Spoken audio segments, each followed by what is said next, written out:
अहमदाबाद में ATM fraud करने वाली मेवाती गैंग का पर्दाफाश हुआ है। नरोल पुलिस ने 3 आरोपियों को गिरफ्तार किया है। आरोपी एटीएम में मदद करने के बहाने लोगों का पिन देख लेते थे और चालाकी से उनका एटीएम कार्ड बदलकर खाते से पैसे निकाल लेते थे। आरोपियों के पास से 146 एटीएम कार्ड, पीओएस मशीन और 3.5 लाख रुपए से अधिक की रकम बरामद की गई है। इस पूरे मामले में डीसीपी जोन 6 भगीरथ सिंह गढ़वी ने क्या बताया, आइए सुनते हैं।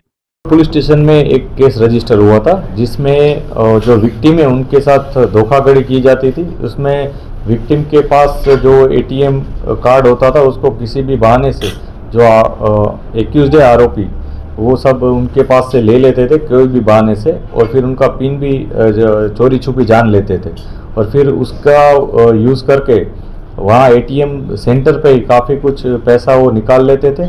और जब उसकी लिमिट पूरी हो जाती थी तब उनके पास एक पीओएस मशीन रहता था जो उनके एक अन्य आरोपी के बैंक अकाउंट के साथ जुड़ा हुआ होता था। तो उस पीओएस मशीन से भी स्वाइप करके काफ़ी कुछ अमाउंट क्रेडिट कर लेते थे। इस तरह का केस नारोल पुलिस स्टेशन जो अहमदाबाद शहर में वहाँ पे रजिस्टर हुआ था। वहाँ पे जो टोटल धोखाधड़ी हुई थी वो 1,68,000 की थी। बाद में जब हमने आरोपियों को नैरो डाउन किया काफ़ी कुछ पुलिस ने सर्वेलेंस रखा था, काफ़ी सीसीटीवी फुटेजेस चेक किए, काफ़ी हमारे जो इंफॉर्मेशन देने वाले हमारे नेटवर्क है इन्फॉर्मर्स का, तो उनसे पूछताछ की थी। तब जाके हमें कंफर्म हुआ कि यहाँ पे एक लोकल बंदा है जिसका नाम वाहिद शेख है। वो हरियाणा के 2 व्यक्ति, एक का नाम योगराज किशनलाल जाटव है, दूसरे का नाम आसिफ सुमिन शेख है,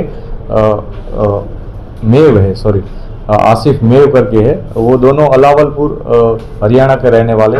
उन दोनों को यहाँ पे बुलाता था, लॉजिस्टिक प्रोवाइड करता था और कौन से अलग अलग जगह पे जो एटीएम है वहाँ पे उनको ले जाता था और वहाँ पे वो थोड़ी बहुत रेकी भी करता था। तो वाजिद का काम था इंफॉर्मेशन गैदर करना, रेकी करना और लॉजिस्टिक प्रोवाइड करना। जबकि ये 2 व्यक्ति है, उनमें से एक व्यक्ति जो विक्टिम होते हैं एटीएम सेंटर में उनके पास खड़े रह जाता था और पीछे से चुपके से उसकी जो एक्सपर्टीज है उस हिसाब से वो एटीएम में से उनका जो पिन होता था, पिन कोड वो ले लेता, पिन ले लेता था। और बाद में जो दूसरा व्यक्ति है वो कोई न कोई बहाने से उनके साथ एटीएम एक्सचेंज कर लेता था। अगर कोई एचडीएफसी का एटीएम यूज़ कर रहा है तो उनके पास पहले से उसी टाइप का एटीएम रहता था। अगर कोई आईडीबीआई का यूज़ कर रहा है तो आईडीबीआई का यूज़ उनके पास रहते थे। इस तरह के वो प्रिपरेशन के साथ यहाँ पे आते थे। पुलिस ने काफ़ी इन्वेस्टिगेशन किया, इंट्रोगेट किया, तब टोटल 9 गुना अभी तक डिटेक्ट हुए हैं। इन 9 गुनाओं में एक नारोल पुलिस स्टेशन का, एक ईसनपुर, एक मणिनगर, उसके बाद साबरमती पुलिस स्टेशन, गायकवाड़ हवेली पुलिस स्टेशन और वेजलपुर पुलिस स्टेशन के 2 केसेस डिटेक्ट हुए हैं। इसके अलावा गुजरात राज्य के नवसारी जिला के चिखली पुलिस स्टेशन का भी एक केस डिटेक्ट हुआ है और एक केस है जो हरियाणा का केस है, फरीदाबाद ज़िले का है, वहाँ का एक केस है, वो भी डिटेक्ट पुलिस ने किया है। टोटल अमाउंट अगर देखी जाए तो 9.5 लाख के ऊपर की टोटल अमाउंट की धोखाधड़ी इन लोगों ने की है। और इनके पास से पुलिस ने जो रिकवरी की है उसमें 146 एटीएम कार्ड्स अलग अलग बैंक्स के हैं वो सारे रिकवर किए हैं। और एक पीओएस मशीन जिसके द्वारा स्वाइप करके वो क्रेडिट कर लेते थे, तो एक पीओएस मशीन रिकवर किया है और एक बाइक भी रिकवर की है। इनके 3 मोबाइल्स रिकवर किए हैं। एक और व्यक्ति है जावेद करके जो भी इसमें जुड़ा हुआ है, उसका पूरा नाम अभी तक पुलिस को पता नहीं चला है, लेकिन अभी फर्दर हम पुलिस कस्टडी भी मांगेंगे जिसमें और कौन से गुनाहों में ये लोग शामिल थे और कोई स्टेट में इनकी कोई मूवमेंट थी कि नहीं, और ये जावेद कहाँ रहता है, क्या काम करता है, ये सारी इन्फॉर्मेशन भी बाकी है। इसके लिए हम फर्दर पुलिस कस्टडी भी मांगेंगे। अभी तक जो पुलिस ने रिकवरी की है उसमें 3.5 लाख से ऊपर की पैसे की रिकवरी हो चुकी है, जिसमें से नारोल पुलिस स्टेशन के 1,68,000 जो रुपए गए थे वो भी पूरे रिकवर कर लिया है पुलिस ने।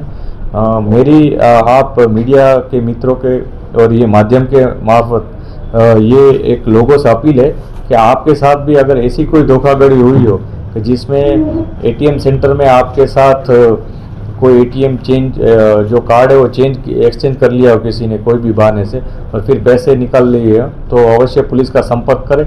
हो सकता है कि यहाँ के जो हमने आरोपी पकड़े हैं उन्हीं में से कोई आरोपी आपके केस में शामिल हो, तो अवश्य पुलिस का संपर्क करें और जो भी इंफॉर्मेशन हो हमसे शेयर करें, तो जो भी कानूनी कार्यवाही होगी हम जरूर करेंगे। सर, ये जिस तरह से ये लोग प्लान करके कर रहे थे, और भी लग रहा है कि और लोगों की इसमें वो पकड़ में आएंगे और भी इनके साथ ही होंगे कुछ। अभी जो हमें लग रहा है कि इतने सारे गुनाह डिटेक्ट हुए हैं और 3 लोग अभी तक अरेस्ट हमने किए हैं। एक और व्यक्ति जो जावेद है उसको हमने उसका नाम खुला है अभी, लेकिन फर्दर और कौन कौन जुड़े हैं या फिर और कोई भी इनको हेल्प कर रहा है कि नहीं वो अभी तहकीकात बाकी है। इंट्रोगेशन में जितनी इन्फॉर्मेशन मिली वो हमने अभी तक शेयर की है, बाकी हम फर्दर पुलिस कस्टडी लेंगे, जिसमें अगर और कोई इन्फॉर्मेशन मिलती है तो उसके आधार पर हम अन्य आरोपियों को भी गिरफ्तार करेंगे। सर, इनके कुछ क्वालिफिकेशन क्या है, क्या कितने पढ़े लिखे कुछ ऐसा? पढ़े लिखे तो इनका है, लेकिन ये जो काम करते हैं 35-35 साल के दोनों लड़के हैं। एक का जो आटे की एक चक्की है वो खुद चलाता है मनोज करके, दूसरा जो आसिफ है वो सीलिंग का कॉन्ट्रैक्टर है। वो दोनों अलावलपुर हरियाणा के ही रहने वाले हैं। और जो व्यक्ति है वाजिद वो यहाँ पे फैब्रिकेशन का काम करता है, जो सरखेज में रहता है। सर, क्या लगता है जी गेम चलाते थे अहमदाबाद गुजरात के अलावा स्टेट में इस तरह से जो गुना है तो मास्टरमाइंड कौन? बिल्कुल ये कोई सिर्फ ऐसा नहीं कि सिर्फ गुजरात में लोकली कोई गुनाह करता है, ये इंटर स्टेट क्राइम करने वाली गैंग है और इनके साथ और भी लोग जुड़े हुए हो सकते हैं। शायद इन्होंने मतलब किसी ने इनको ट्रेनिंग दी हो या फिर इनके साथ अन्य कोई गुनाहों में जुड़े हुए हो, यहाँ हो कि ना हो, लेकिन अन्य कोई गुनाह में भी हो सकते हैं जो अन्य जगह पे हो सकता है। इसलिए ये तहकीकात भी बाकी है कि ये लोग जब हरियाणा से निकलते थे और यहाँ तक आते थे तो बीच में कौन से स्टेट या कौन से सिटी में रुकते थे और वहाँ क्या क्या क्राइम करते थे, वो सारी तहकीकात अभी बाकी है।